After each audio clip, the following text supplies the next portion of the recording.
Here's my favorite Stephen King books. So the first one I want to mention, because I don't have it on my bookshelf because I actually lent it out to somebody, is 11/22/63. This is about this guy who accidentally stumbles upon this wormhole and has to go back in time to prevent the JFK assassination. This book is absolutely incredible. There's references to Derry and Pennywise. I cried like a baby at the end of this book, which I was not expecting. And I believe that Stephen King holds all the secrets to the universe, and this book made me believe in a new theory for like time travel and missing people. But I digress. So I mentioned how that book references Derry and It. So with that being said, I recommend if you are into Stephen King, you read his books in order because they all exist within the same universe and he makes a lot of references to past characters and past places and whatnot. So it's really cool to see that unfold. Anyway, one of the first books I recommend for people who just casually want to read Stephen King is the Bill Hodges trilogy, which starts with Mr. Mercedes. Mr. Mercedes is one of my favorite Stephen King books, and this one's very realistic. It's about a serial killer, which don't get me wrong, I love the supernatural element that Stephen King brings, but it's cool to read something of his that could actually happen. The second book in that trilogy is Finders Keepers, which is also incredible, and really great character development in this one for one of my favorite characters of Stephen King, Holly Gibney. And then the third part in the trilogy is End of Watch.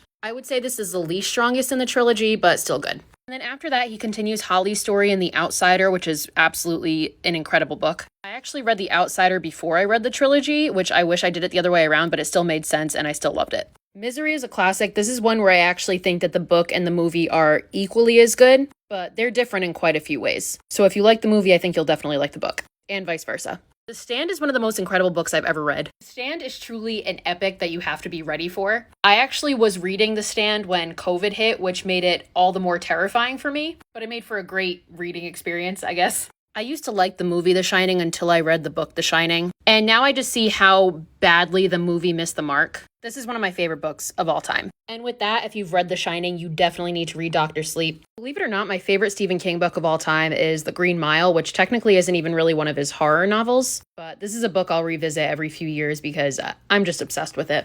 Firestarter. The remake movie of this was an absolute mockery, and even the original one just does not come close to this book. Just the imagery in the book and the way that he depicts the relationship between Charlie and her father. I like the original movie, but if you ask me, even that one severely missed the mark. The Long Walk is one of the books that Stephen King wrote under his pen name of Richard Bachman. And when you're reading this book, it's actually physically painful. If you know, you know, and if you don't know, you should find out.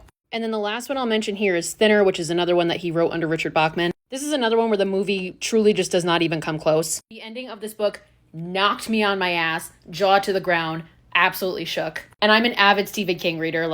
I didn't think he could do that to me anymore. So yeah, there you have it. Again, I recommend that you read them in order of which he wrote them, but if you just want to casually read, those are my recommendations.